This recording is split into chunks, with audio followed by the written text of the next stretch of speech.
I mean, we were texting a little bit before the Arnold this year, you know, the early season, and he was sending me some updated pictures, and you know, he's kind of been under the radar. I haven't heard from him lately, and you know, I always told him the same thing that everybody's told him. You don't have to be so big. Right. Just worry about. I just hate that people are like, oh, come down in the 280 and you'll be good. It's not about the weight sometimes, Dave. It's just, you know, you got to go by the mirror and say, okay, what's going to be the best condition? And we all know the guy has more muscle than almost everyone in certain areas, especially the legs. The legs need to come down a little bit in order for the balance to look right. Right. But he's been second. I mean, if he shows up his best ever, we'll see. I mean, the problem is, you know, he just hasn't hit it yet. And we've been talking about this since 2013.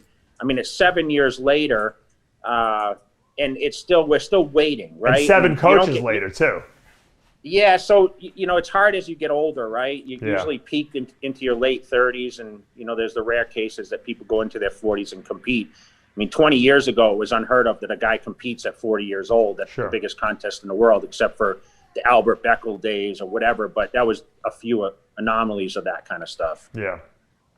So do you think that Ramy has, well, let me ask you this question. As a guy who's got very good insight into looking at people and analyzing what's going on, what do you think is wrong? What's going wrong in the Ramy camp? Is it him not listening? Is it these coaches not being able to figure out his body? Is it that people see him and then they think it's going to be easy, and then at the last minute they panic? Why hasn't anyone really dialed in? Personally, I think, and I'm not just saying this because we both are friends with Chris, I think Chris nailed it the best with him the 1 year he worked with him, and when he hit that Arnold Europe show, I thought he was his best ever. But it seems like people have trouble getting this guy in shape.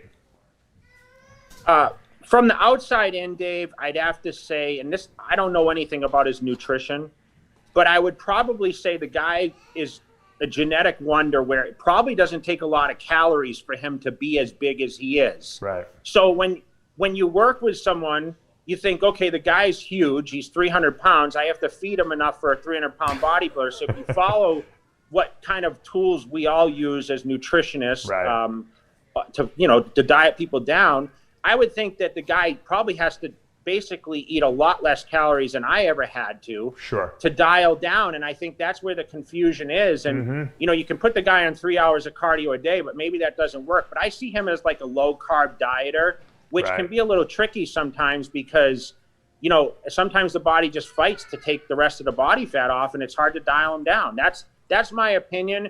And I think, you know, there's confusion with him, and I think it's nerves.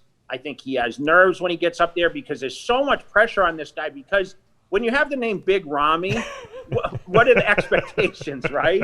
Right.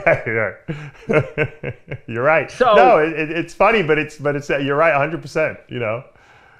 I mean, remember Nasser Al-Sambadi, how big he was, right? He was way ahead of the time. Right. I mean, he was a guy that competed at 280. Yeah. And, you know, he was in great condition. Yeah. And, I mean, he was knocking at Dorian's door a couple times. And it just from the backside, he just wasn't as comparable. But, I mean, realistically, he was one of the freakiest bodybuilders we've ever seen. Absolutely. And he had reckless cockiness, which is why I believe he was so good, because he really believed he was that good, you know? Yeah. Yeah, so it's the big question mark. I mean, I don't work with the guy. I don't know what he eats. I don't know how he trains.